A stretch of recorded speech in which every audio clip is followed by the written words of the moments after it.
Back into it, Big Ten Media Days here as the Average Joe Sports Show rolls forward. Chris Schmidt, Elijah Herbel, Bill Doleman, Marques Buford with us, Husker.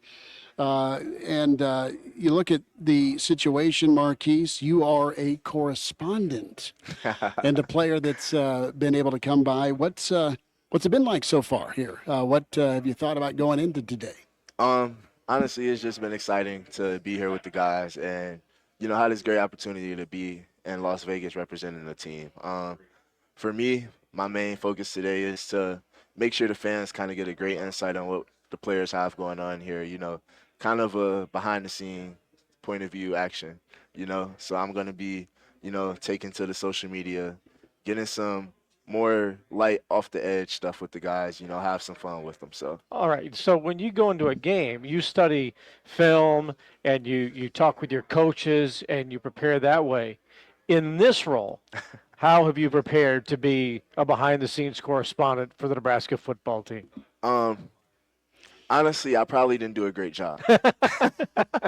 Football comes off a lot easier, but I wrote up a couple questions, a couple little funny games, try to, rate the guys' outfits, little small stuff like that. So I'm excited to get the day rolling. I'm trying to, just kind of wing it, be spontaneous with it. So, it comes off as more raw and fresh. Good idea. As the social media correspondent, everyone always going for best dressed. We've seen Dylan Ryle, his outfit on social media. Who is the best dressed among the Husker contingent? Um, Honestly, Dylan looks nice today. I like I like Deshaun's suit though. His colors are kind of there. I like the purple in his suit, but I'm gonna have to be a little biased and say myself, honestly. you know, just how I Self vote. am. I love it. Yeah, it's just how I am. I gotta vote myself. But honestly, everybody looks very nice today.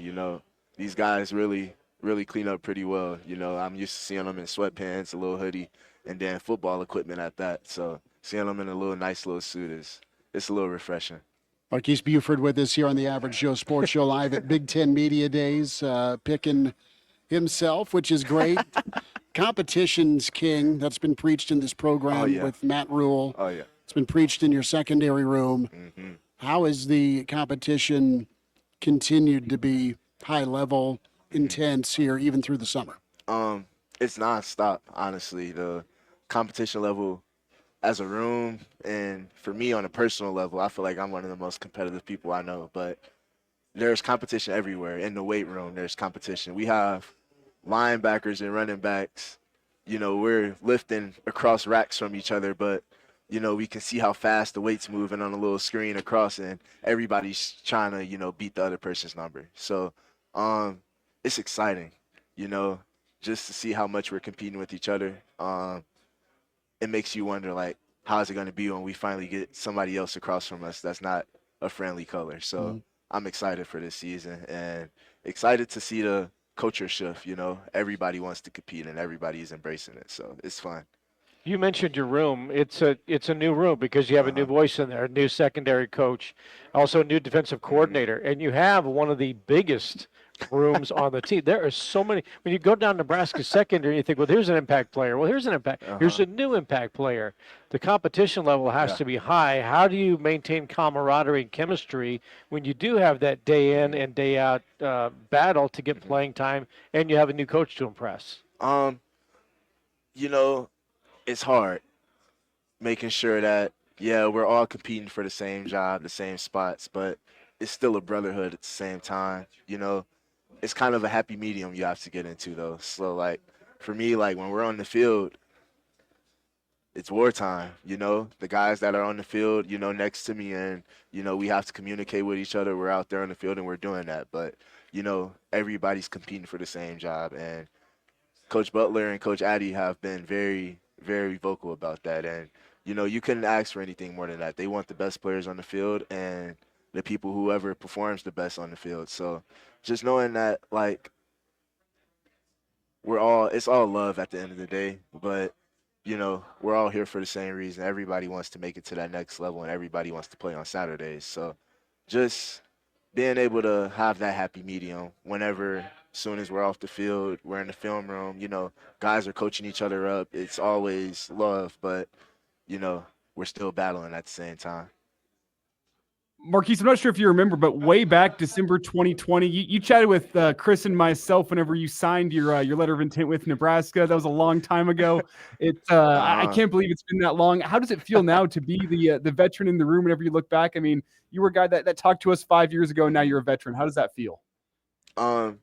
It's crazy. I was looking and I was like, man, you look familiar. The stash has grown in for him. I was like, man, you look familiar.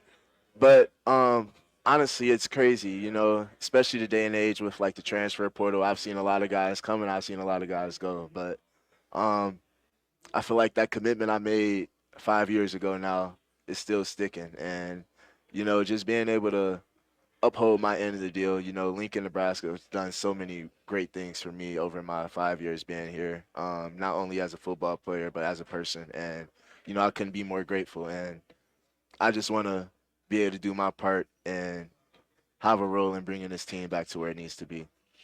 Marques, tell me a little bit about the confidence you have and the confidence you've seen in this team as it's grown. You guys were able to get to a bowl game last year. I'm sure you hear some of the word around the campfire about expectations and where this team can go in 2025. How have you seen the confidence grow?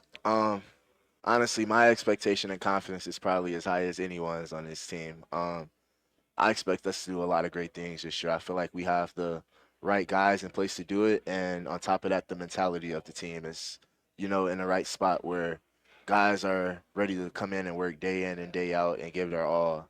And that's honestly the only way you can get confidence is by working. And we've done nothing short of work this offseason, with the strength staff being here all summer, all winter long. So I don't think we could be any more excited than we are right now because this season is finally right around the corner. And, all our offseason work is finally going to be displayed on the field. Mm-hmm. How significant was it for you, and this is before we let you get out of here, how significant was it to have that bowl game, the preparation in December, instead of closing up the locker room at the end of November? You actually got to play into December. You got to know coaches more, players more, and then to get a bowl win leading into the offseason. How significant was that for Nebraska and you going into 2025? I think it was really big, just giving us a taste of what it's going to be like in the near future for us. And, it's way different in your season in November than it is playing the last week of December. Just the amount of hours that go into it. You never think about like how much more practice days, how many more hours of film you're going to have to watch. So I think it just kind of gave guys a little bit of a blueprint and helped us realize like, all right, we finally got over this hump. We're not working to make it to a bowl game. We're working for something way more than that, which is to be one of those teams selected to be in the college football playoffs at the end of the season. Marques, with that in mind, what are you looking forward to with fall camp? What are you nervous about with fall camp as we get things underway next week, I think? Oh, I'm not nervous at all. This is my last go around, and I'm honestly anxious. I wish we could start fall camp tomorrow, but we gotta wait, and that's okay. But just being able to have this last little hurrah in college. Last season playing with my little brother. So I'm just excited for what this fall has to bring to us before the season. Elijah lied. I have one quick last thought. Marques Buford with us. You're on the other side of it. So you see the Nebraska offense, you see the wideouts, you see what the thought process is going to be going and attacking teams. What sticks out to you about Dana Holgerson's offense as a defender? The one thing I can say about his offense is it'll catch you off guard. You never really know exactly what's to come. During the spring, there was a lot of times in practice where it's like all right, we've seen this look before, but it's probably been like 6 or 7 different things we've gotten from the same look. So it's exciting knowing that, they have ways to disguise things and strike opponents in different ways. I'm excited to see this year. And those guys we have on the offensive side of the ball, Dylan, Emmett, all the receivers, Dane, Ja'Cory, those guys, they're rolling this year. So I'm excited to see it. Marques, have a great rest of your time Sir. in Vegas. Thanks for Thank joining you. us. Thank you for having me.